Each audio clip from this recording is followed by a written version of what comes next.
नमस्कार, स्वागत है आप सभी का न्यूज इंडिया पर। आपके साथ मैं हूं आंचल कादियान। चलिए खबरों देखते हैं उत्तराखंड की। उत्तराखंड विधानसभा को 2 सीटों के लिए 10 जुलाई को उपचुनाव होने वाला है उत्तराखंड में। इसे लेकर के भारतीय जनता पार्टी और कांग्रेस पूरी तैयारियों में जुट गई है। लोकसभा चुनाव में क्लीन स्वीप के बाद भारतीय जनता पार्टी का उत्साह भी चरम पर है। तो बीजेपी के प्रदेश मीडिया प्रभारी मनवीर चौहान ने दावा ये किया है कि दोनों सीटें अलग अलग दलों के पास में रही हैं, लेकिन बीजेपी दोनों सीटों पर कब्जा करेगी। आपको इसी के साथ ये भी बता दें कि मंगलोर सीट बीएसपी के पास थी, जबकि बद्रीनाथ सीट कांग्रेस के पास रही है। ऐसे में मनवीर चौहान का कहना यह है कि प्रदेश में दोनों सीटों पर इस बार जो जीत है वो भारतीय जनता पार्टी की होने वाली है। बीजेपी विधायकों की संख्या 47 से बढ़कर के 49 हो जाएगी।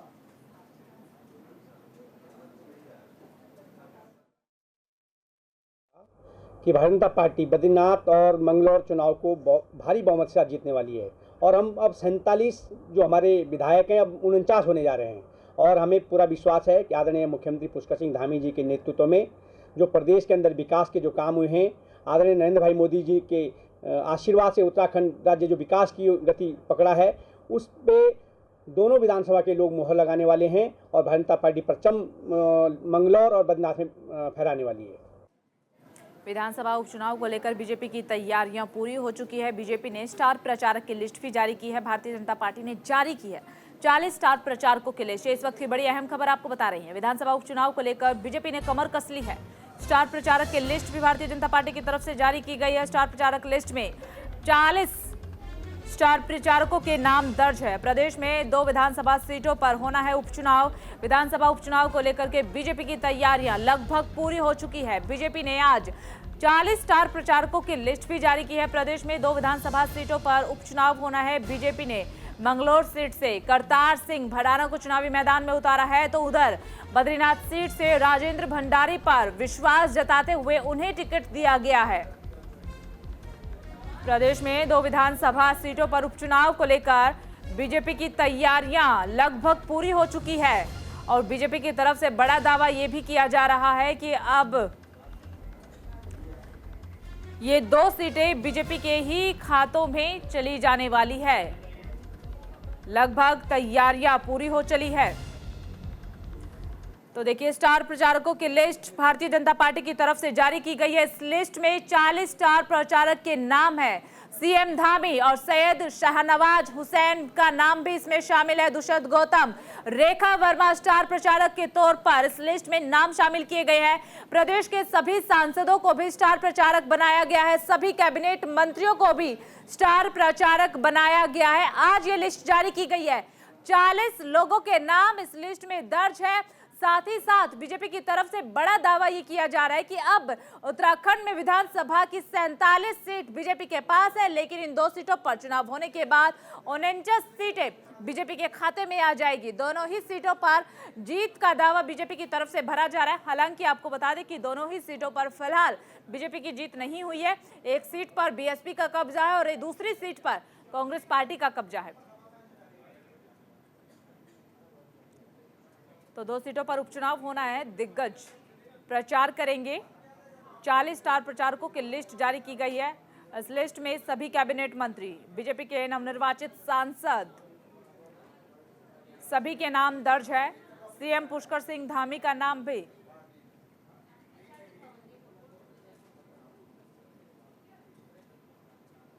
उधर उत्तराखंड की राजधानी देहरादून में लोक निर्माण विभाग की अहम बैठक हुई है। बैठक की अगुवाई प्रदेश के लोक निर्माण मंत्री सतपाल महाराज ने की है, जिसमें कि देवभूमि की सड़कों की स्थिति की समीक्षा की गई है। इसी के साथ साथ निर्माणाधीन सड़कों के कार्यों की प्रगति, प्रस्तावित सड़कों के कार्य शुरू करने के आदेश भी दिए गए हैं। साथ ही साथ 4 धाम यात्रा को सुगम सरल बनाने का वैकल्पिक सड़कों की स्थिति के हालातों की भी समीक्षा इस बैठक में हुई है। साथ ही साथ गंगोत्री राजमार्ग को सही करने के आदेश भी दिए गए हैं। सतपाल महाराज ने साफ ये कहा है कि राज्य सरकार की प्राथमिकता यातायात को सुगम बनाना है। इसके लिए सड़कों की स्थिति लगातार बेहतर होनी चाहिए। बेहतर काम यहां पर होना चाहिए ताकि श्रद्धालुओं और यात्रियों को किसी भी असुविधा का सामना ना करना पड़े।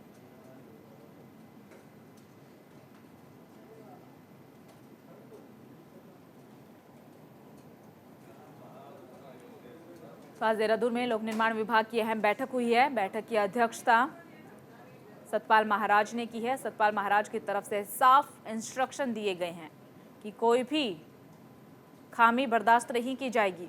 सड़कों के निर्माण के लिए अहम कदम उठाए जाएं और सड़कों को बेहतर से बेहतर बनाया जाए ताकि किसी भी श्रद्धालु, किसी भी यात्री को कोई भी दिक्कत ना हो, कोई भी असुविधा ना हो। लोक निर्माण विभाग की अहम बैठक हुई है। सतपाल महाराज की अध्यक्षता में बैठक हुई है। बैठक में तमाम चीज़ों को लेकर के मंथन किया गया है। चलिए, ज़्यादा जानकारी के लिए ग्राउंड जीरो का रुख कर लेते हैं। सहयोगी अनुज अवस्थी जुड़े हुए हैं। अनुज, क्या कुछ जानकारी है? बैठक में किन किन विषयों पर चर्चा हुई है? बिल्कुल, लोक निर्माण विभाग की आज मंत्री सतपाल महाराज ने बैठक ली, जिसमें कई ऐसे अहम मुद्दे थे जिन पे चर्चा की गई। पीडब्ल्यूडी के सचिव पंकज पांडे भी उसमें मौजूद थे। तमाम जो पीडब्ल्यूडी के अधिकारी थे वो भी उसमें मौजूद थे।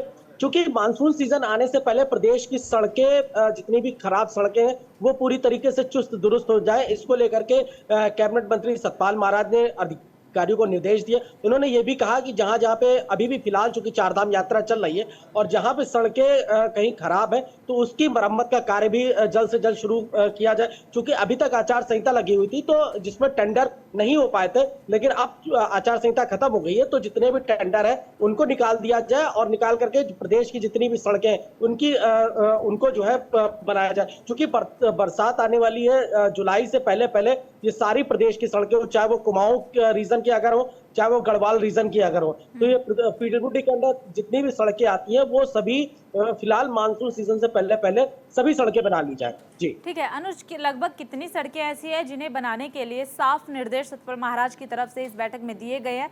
और सड़कों के अलावा भी क्या किसी और विषय को लेकर के मंथन इस बैठक में हुआ है? बिल्कुल आंचल, जिस तरीके से गंगोत्री अगर रूट मार्ग की अगर बात करें तो उत्तर काशी से जो कुरोला तक जो मार्ग है वो काफी सकरा है, उसकी चौड़ीकरण करने के लिए सतपाल महाराज ने निर्देश दिए हैं। साथ ही साथ अधिकारियों को ये भी बोला है कि जो उत्तर काशी से यमुनोत्री का जो मार्ग है उस मार्ग में जो पीआरओ के द्वारा जो पुल बनाया जा रहा था उस पुल का क्या मरम्मत का कार्य भी करना है। इसके अलावा प्रदेश की अगर कुमाऊं रीजन की अगर बात करें तो पिथौरागढ़ से जो जौलजीबी की तरफ जो रोड जाती है उस रोड को बनाने को लेकर के भी मंत्री ने आदेश दिए कि जल्द से जल्द वो रोड भी बना ली जाए। प्रदेश में अभी तक अगर खराब सड़कों की अगर बात करें तो करीब करीब 79 सड़कें ऐसी हैं जो प्रदेश में अभी तक खराब है और जल्द से जल्द उसमें कार्य चल रहा है। क्योंकि आचार संहिता लगी हुई थी, इस वजह से जो टेंडर प्रक्रिया थी उसमें अवरोध हो गया था, लेकिन अब फिर से आचार संहिता जब हटी है तो अब सड़कों के टेंडर कर दिए जाएंगे और जो प्रदेश में मानसून सीजन से पहले पहले लगभग सारी सड़कें बना ली जाएंगी। चलिए ठीक है अनुज, बहुत बहुत शुक्रिया आपका तमाम जानकारी साझा करने के लिए। खबरों में आगे बढ़ते हैं। मुख्यमंत्री पुष्कर सिंह धामी अपने 2 दिवसीय कार्यक्रम के तहत नैनीताल दौरे पर है। यहाँ उन्होंने कई कार्यक्रम में शिरकत की है। मंगलवार सुबह मॉर्निंग वॉक करने से पहल के लिए निकले हैं, जहां पर बड़ा बाजार, पंथ पार्क क्षेत्र में स्थानीय लोगों के साथ साथ नैनीताल घूमने आए पर्यटकों के साथ भी मुलाकात की, उनका हालचाल भी जाना। देखिए, नैनीताल में सीएम धामी ने बास्केटबॉल भी खेला, फुटबॉल भी खेला, पर्यटकों से मुलाकात की, उनका हालचाल जाना। तस्वीरें भी आपके साथ साझा कर रही हैं। आप देख सकते हैं किस तरीके से बास्केटबॉल खेलते हुए सीएम पुष्कर सिंह धामी नजर आ रहे हैं। छोटे छोटे बच्चों से हंस करके मुलाकात कर रहे हैं, उनसे बातचीत करते हुए भी इन तस्वीरों में साफ तौर पर देखा जा सकता है। उसके बाद फुटबॉल खेलते हुए भी सीएम धामी नजर आए। पर्यटकों से भी मुलाकात सीएम धामी ने की है। इस दौरान सीएम पुष्कर सिंह धामी पंथ पार्क क्षेत्र में चाय की दुकान पर भी पहुंचे थे, जहां उन्होंने खुद चाय बनाई और चाय पीने के साथ साथ अपने सहयोगी और अपने स्टाफ को भी चाय पिलाई। मुख्यमंत्री नैनीताल स्थित डीसी खेल मैदान में पहुंचे, जहां पर उन्होंने खिलाड़ियों के साथ लंबा समय बिताया, फुटबॉल बास्केटबॉल खेला, उसी की तस्वीरें भी साझा कर रहा है न्यूज इंडिया। इस दौरान खिलाड़ियों ने सीएम पुष्कर सिंह धामी से नैनीताल में रेसिंग ट्रैक, हॉकी, एस्ट्रोफ समेत कई सुविधाएं नैनीताल को दिलवाने के लिए मांग खिलाड़ियों की तरफ से की गई है। तो बड़ी अपडेट इस वक्त आपको बता रहे हैं। 2 दिवसीय नैनीताल दौरे पर है सीएम पुष्कर सिंह धामी। आज सबसे पहले मॉर्निंग वॉक के लिए निकले, उसके बाद फुटबॉल खेला गया, फिर बास्केटबॉल भी खेला, पर्यटकों से भी मुलाकात की। यानी कि कुल मिलाकर के आज सीएम पुष्कर सिंह धामी का अनोखा अंदाज नजर आया है। हमारे देश के और हमारे प्रदेश के हम सबके भविष्य हैं, तो मैंने उनसे उनके हालचाल भी जाना और उनकी जो खेल गतिविधियाँ हैं उसके बारे में भी जानकारी ली है। यहाँ पर रोज चूँकि अनेक प्रकार के खेल यहाँ हो रहे हैं, यहाँ बास्केटबॉल वाले भी हैं, फुटबॉल वाले भी हैं, क्रिकेट वाले भी हैं, अलग अलग खेल खेलने वाले हैं। तो और क्या अच्छा हम लोग कर सकते हैं उनके लिए, उन्होंने कुछ मुझे जानकारियाँ भी दी हैं। मैं निश्चित रूप से कोशिश हमारी होगी कि जो छोटी मोटी यहाँ की और चीज़ों को करना है, उसका विस्तार करना है, क्योंकि यहाँ सौंदर्यीकरण का काम भी चल रहा है, उसको भी यहाँ पर देखा है कि जिससे ये जो हमारा बहुत ही ऐतिहासिक ये स्थान है नैनीताल का, एक खेल मैदान, निश्चित रूप से इसकी जो हमारी विरासत है वो भी बनी रहे और विकास भी आगे बढ़े, बच्चों का भविष्य भी अच्छा बने। उत्तराखंड के सीएम पुष्कर सिंह धामी से जुड़ी दो तस्वीरें सामने आई है, जहां पर सीएम पुष्कर सिंह धामी चाय बनाने की मदद करते हुए नजर आए हैं। चाय बनाने के लिए एक दुकान पर पहुंचे, चाय बनाई, खुद चाय पी, अपने सहयोगियों को चाय पिलाई। एक ये तस्वीर सामने आई। दूसरी तस्वीर आई है मैदान से, जहां पर फुटबॉल के मैदान में सीएम पुष्कर सिंह धामी नजर आए और खिलाड़ियों के साथ बातचीत करते हुए नजर आए। देखिए, दो तस्वीरें आप अपनी टेलीविजन स्क्रीन पर देख पा रहे हैं। पहली तस्वीर चाय बनाने में मदद, जहां पर सीएम पुष्कर सिंह धामी ने की, चाय खुद भी पी और बाद में अपने सहयोगियों को भी चाय पिलाते हुए नजर आए हैं। दूसरी तस्वीर फुटबॉल के मैदान की आपको दिखा रही है, जहां पर खिलाड़ियों के साथ सीएम पुष्कर सिंह धामी ने जम करके फुटबॉल खेला, उसके बाद बास्केटबॉल भी खेला, खिलाड़ियों से भी बातचीत की और वहां पर कुछ पर्यटक जो मौजूद थे उनसे भी बातचीत की। फिलहाल इन दो तस्वीरों को आप देखिए, जिनमें सीएम पुष्कर सिंह धामी का एक खास अंदाज नजर आ रहा है, अनोखा अंदाज नजर आ रहा है, जैसे फिर एक बार अपने बचपन के दिनों में लौट चले हैं सीएम पुष्कर सिंह धामी और छोटे छोटे बच्चों खिलाड़ियों के साथ फुटबॉल खेलते नजर आ रहे हैं। और मॉर्निंग वॉक भी आज सीएम पुष्कर सिंह धामी ने की है। अपने राज्य के मुख्यमंत्री को अपने बीच पाकर वहां की जनता भी काफी ज्यादा खुश थी। आपको बता दें कि नैनीताल के 2 दिवसीय दौरे पर पहुंचे हैं, कई कार्यक्रम में यहां पर शिरकत करेंगे, नैनीताल का हालचाल भी जानेंगे।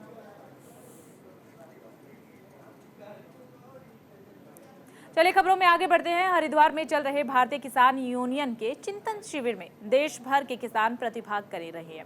4 दिन तक चलने वाले इस चिंतन शिविर में किसानों से सुझाव मांगी जा रही हैं। चिंतन शिविर में सुझाव आने के बाद 100 दिन का एक रोड मैप तैयार किया जाएगा, जिसमें कि किसानों से जुड़ी हुई सभी समस्याओं को रखा जाएगा, शामिल किया जाएगा और फिर मंथन किया जाएगा कि आखिरकार इन समस्याओं से कैसा निपटारा पाया जाए। भारतीय किसान यूनियन के राष्ट्रीय प्रवक्ता राकेश टिकैत ने ये जानकारी दी है कि पूरे देश के किसानों की समस्याओं का सुझाव लेकर के 100 दिन का एक रोड मैप तैयार किया जाएगा। राकेश टिकैत ने उत्तराखंड में हिमाचल की तर्ज पर किसान पॉलिसी लागू करने की मांग की, ताकि उत्तराखंड का किसान पलायन ना कर सके।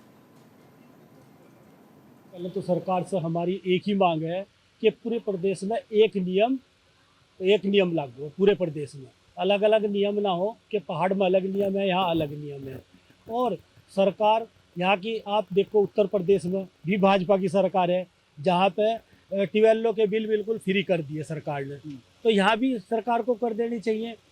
और गन्ने का रेट कम से कम 800 रुपये क्विंटल होना चाहिए सरकार, और जो गन्ने का पेमेंट अब तक नहीं हुआ वो पेमेंट सरकार को कर देना चाहिए।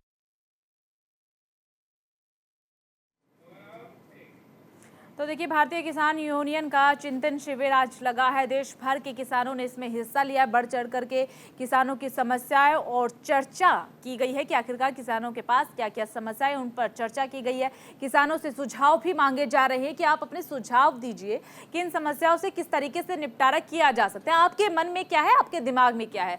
उसके बाद 100 दिन के रोड मैप की पर रणनीति बनेगी। 100 दिन का ये रोड मैप तैयार किया जाएगा। किसानों को लेकर के पॉलिसी भी, यहाँ पर पॉलिसी को लेकर भी चर्चा की गई है कि किसानों को लेकर के पॉलिसी तैयार की जाएगी, फिर उस पर इंप्लीमेंटेशन होगा। तो 100 दिन के रोड मैप को लेकर के चर्चा की गई है कि पहले समस्याएं आप अपनी बताएं, उन समस्याओं से निपटने के लिए सुझाव क्या है आपके जहन में वो भी बताएं। तो आज चिंतन शिविर, भारतीय किसान यूनियन की तरफ से चिंतन शिविर लगाया गया। इस चिंतन शिविर में तमाम किसानों ने बढ़ चढ़ करके हिस्सा लिया, अपनी अपनी समस्या से सभी को अवगत कराया है। राकेश टिकैत का भी बयान सामने आया और साफ राकेश टिकैत की तरफ से कहा गया है कि जल्द ही किसानों की समस्याओं का निपटारा किया जाएगा। चलिए खबरों में आगे बढ़ते हैं। उत्तराखंड में 5वें धाम के रूप में विकसित किए जा रहे सैन्य धाम के निर्माण पर अब कोर्ट ने अड़ंगा डाल दिया है। दरअसल सैन्यधाम में इस्तेमाल हुई निजी भूमि धारक ने कोर्ट में याचिका दायर कर निर्माण पर रोक लगवाई है। सैनिक बाहुल्य राज्य उत्तराखंड में 5वें धाम के रूप में भव्य सैन्यधाम का निर्माण पिछले 2 सालों से चल रहा है, लेकिन ये अब तक पूरा नहीं हुआ है। वहीं नैनीताल हाईकोर्ट ने अब इसके निर्माण पर रोक भी लगा दी है। दरअसल कोर्ट ने अपने आदेश में निजी भूमि पर अवैध कब्जा कर सैन्यधाम बनाने पर दायर हुई याचिका के चलते ये फैसला लिया है। हाईकोर्ट ने एक याचिका पर सुनवाई करते हुए सैनिक कल्याण एवं पुनर्वास बोर्ड की अधिसूचना पर रोक लगाते हुए सरकार से इस मामले में 1 महीने में जवाब दाखिल करने के लिए कहा है। साथ ही साथ मामले में अब जो अगली सुनवाई है वो 18 तारीख को होगी।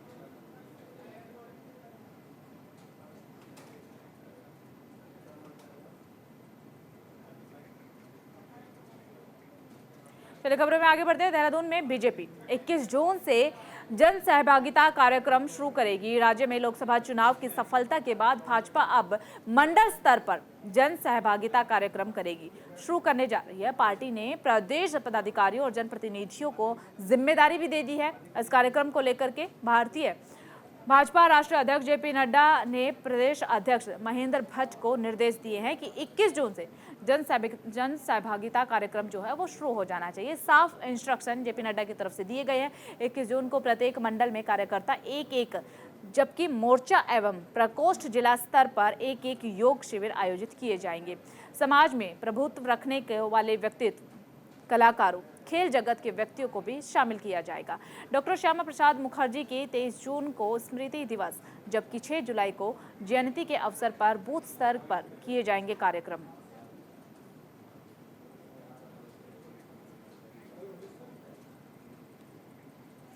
चलिए इसी के साथ खबरों में आगे बढ़ते हैं और बात कर लेते हैं हरिद्वार को, जहां पर राजाजी टाइगर रिजर्व के सभी गेट पर्यटकों के लिए बंद कर दिए गए हैं। पार्क की चीला रेंज में अधिकारियों ने तालाबंदी कर गेट बंद करने की घोषणा की है। तो वहीं पर इस बार पर्यटकों की अधिक आवाजाही से राजस्व में भी बढ़ोतरी दर्ज की गई है। वाहनों की सीमित संख्या होने के बावजूद भी पर्यटक बड़ी संख्या में यहां पर पहुंच रहे हैं। जहां पिछले वर्ष यहां पहुंचने वाले पर्यटकों की संख्या मात्र 16,990 थी, तो वहीं पर इस बार पर्यटकों की संख्या बढ़ करके 22,661 हो गई है। अधिकारियों का दावा यह है कि पर्यटकों की ये संख्या और भी अधिक हो सकती थी अगर हरिद्वार शहर में भारी भीड़ के चलते रूट डाइवर्जन प्लान न लागू किया होता तो।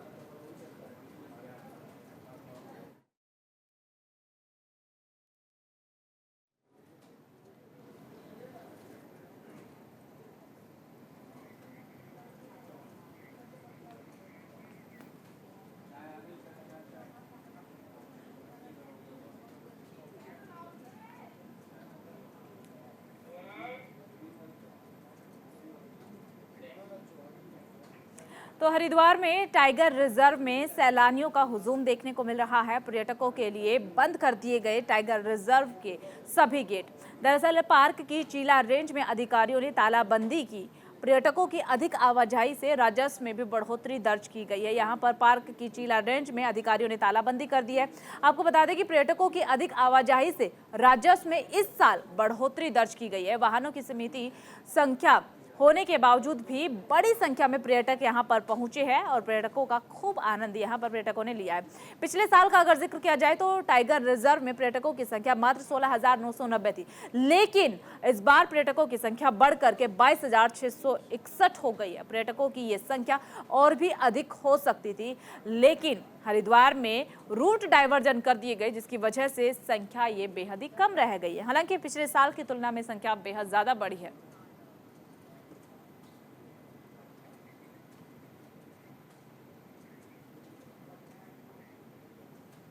और इस बीच उत्तराखंड के हल्द्वानी से बड़ी अहम जानकारी। हल्द्वानी में भीषण आग लगी है। कार के शोरूम की पार्किंग में आग लगी है। आग में 3 कार जलकर के खाक हो गई है। कड़ी मशक्कत के बाद आग पर काबू पाया गया। उत्तराखंड के हल्द्वानी में भीषण आग लगी है। कार के शोरूम की पार्किंग में बताया जा रहा है आग लगी है। आग लगने की वजह से 3 कार जलकर के खाक हो गई है। बरेली रोड के पास लगी आग शोरूम में जैसे ही आग लगी, अफरा तफरी का माहौल वहां पर हो गया। फौरन दमकल विभाग को सूचना दी गई। दमकल विभाग की गाड़ियां मौके पर पहुंची और कड़ी मशक्कत के बाद आग पर काबू पाया गया है। अभी आग लगने के कारण का पता नहीं चल पाया है कि आखिरकार आग किस वजह से लगी है। बेहद ही मुश्किल के साथ इस आग पर काबू पाया गया। तस्वीरें भी आपके साथ साझा कर रहे हैं। अचानक से कार के शोरूम की पार्किंग में आग लग गई, जिसमें कि 3 कार जल करके खाक हो चुकी है। आप देख सकते हैं ये तस्वीरें। पार्किंग में तमाम कारें हैं, लेकिन जो 3 कारें लगातार एक दूसरे के साथ खड़ी हुई थी सटा करके, उन तीनों ही कारों में आग लग गई।